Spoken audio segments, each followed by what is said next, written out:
కొరకు యెషయా గ్రంథం 43వ అధ్యాయము 2వ వచనంలో రాయబడిన మొదటి వాక్యాన్ని చదువుకుందాం.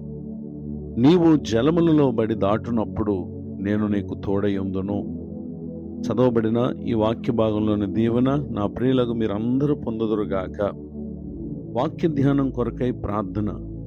ప్రేమ కలిగిన మా తండ్రి, మీకు వందనాలు. నేడు చదవబడిన ఈ వాక్య భాగం ద్వారా నాతో మాట్లాడండి ప్రభువా. విను మా ప్రియులను కూడా మీరు దర్శించి బలపరచుమని యేసుక్రీస్తు నామములో ప్రార్థిస్తున్నాను తండ్రి, ఆమేన్. చదవబడిన ఈ వాక్య భాగంలో ప్రభువారు తన ప్రజలకు ఆయన చేస్తున్న వాగ్దానం ఏంటంటే, నీవు జలములలో బడి దాటునప్పుడు నేను నీకు తోడయుందును. నిజమే, జలములు అని అనగా అవి మనలను ముంచివేయునవి, నష్టము నాశనము కలుగు చేసేటటువంటి సమస్యలు వంటివి. అట్టి పరిస్థితులలో ఒక విశ్వాసితో ప్రభువారు ఏమంటున్నారంటే, వాటిలో బడి అనగా జలములలో బడి దాటునప్పుడు నేను నీకు తోడయుందును అని ప్రభువారు చేస్తున్నటువంటి వాగ్దానాన్ని ఇక్కడ మనం గమనించగలం. పరిశుద్ధ గ్రంథములో అనేక మంది భక్తులు తమ జీవితంలో సమస్యలలో బడి వారు వెళుతూ ఉన్నప్పుడు నిశ్చయంగా దేవుడు వారిని విడిచిపెట్టక ఆయన వారికి తోడుగా ఉన్నటువంటి సందర్భాలు ఎన్నో మనం చూస్తాం.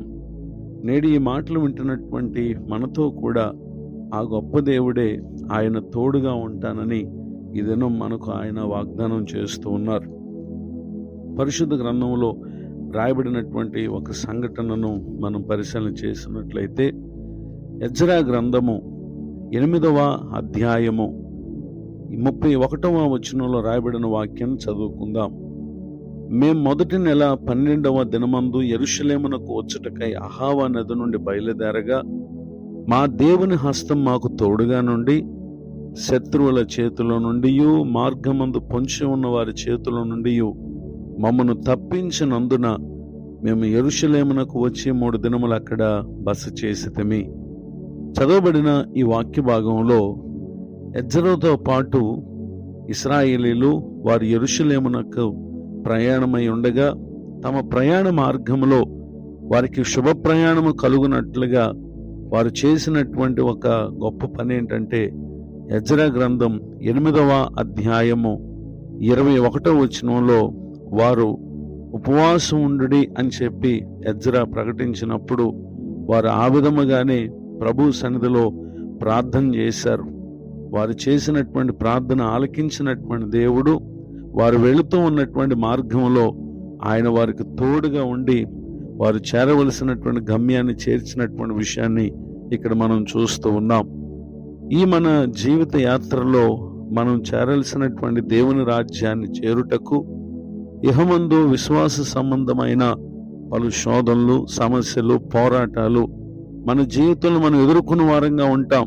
అయితే దేవుని యందు విశ్వాసం ఉంచినటువంటి మనం ఏమాత్రం కృంగిపోక ఆధారపడక, నాడు ఎజ్రా ఇశ్రాయేలీయులు ఏ విధముగా ప్రభు సహాయాన్ని వారు కోరుకుని ఆశ్చర్యకరమైన రీతిలో తమ మార్గములో పొంచి ఉన్న శత్రువుల చేతుల్లో నుండి దేవుడు ఏ విధముగా వారిని తప్పించారో, అదే రీతిగా మన ముందున్నటువంటి ఈ ప్రయాణములో ఎన్నెన్నో మనం ఎదుర్కోవలసినటువంటి వారమై ఉంటాం. అయితే వాటన్నిటిలో కూడా నాడు వారిని ఏ విధంగా ప్రభు తప్పించారో ఆయన మనల్ని కూడా తప్పిస్తారు. కనుక ఎంతమాత్రం కృంగిపోక ఆధారపడక, ఇబ్బందులను చూసి, శ్రమలను చూసి, సమస్యలను చూసి కలవరపడక, వాటన్నిటిలో నుండి మనల్ని తప్పించగలిగిన ప్రభు వైపునకు మనం చూసే మనసు కలిగి ఉంటే ఖచ్చితంగా ప్రభువారు మనకు తోడుగా ఉంటారు. నేడు విన్న ఈ వాక్యంలోని వాగ్దానం నా ప్రియులకు మీరందరూ మీ జీవితంలో స్వతంత్రించుకోవాలని మీ కొరకు ప్రార్థిస్తూ, నా హృదయం అంతటితో కోరుతూ ఈ మాటలు ముగిస్తూ ఉన్నాను. ప్రార్థన. ప్రేమ కలిగిన మా తండ్రి, మీకు వందనాలు. నేడు విన్న ఈ మాటల ద్వారా జలములలో బడి దాటునప్పుడు నేను నీకు తోడై ఉంటానని చెప్పి మీరు వాగ్దానం చేశారు. మా ప్రియులు తమ పరిస్థితులను, తమ జీవితాన్ని మరి పలు పరిస్థితులు ముంచివేయాలని, నష్టము నాశనం కలుగు చేయాలని పొంచి ఉండగా నీ ప్రజలైనటువంటి వారికి నేడు మీరు సెలవిచ్చినటువంటి ఈ వాగ్దానమును వారు తమ జీవితమందు స్వతంత్రించుకున్నట్లు ప్రతి శ్రమలో, ప్రతి కష్టంలో నాడు ఎజ్రా, ఇశ్రాయేలు ఏ విధముగా మీ సన్నిధిలో ప్రార్థించి మీరు అనుగ్రహించేటటువంటి క్షేమమును పొందారు, అలాంటి ఆ కృపకు మా ప్రియులు ఇది మొదలుకొని పాత్రులగునట్లుగా ప్రతి పరిస్థితిలో నీ వైపు చూసే మనసు, ప్రార్థించే ఆత్మను మా ప్రియులందరికీ దయచేయమని యేసుక్రీస్తు నామములో బ్రతిమాలి ప్రార్థిస్తున్నాను తండ్రి. ఆమేన్. తండ్రి, కుమార, పరిశుద్ధాత్మ దేవుడు నేడు ఈ మాటలు విన్న ప్రతి ఒక్కరికి, మరి యొక్క నూతన సంవత్సర దయాకిరీటాన్ని పొందిన వారికి, దేవుని పరిచయలో ప్రయాసపడుతున్న సేవకులకు సదాకాలంతో నడిపించి కాపాడునుగాక. ఆమేన్. నేడు విన్న ఈ మాటలు మీకు ఆశీర్వాదకరంగా ఉన్నాయి. అయితే మీరు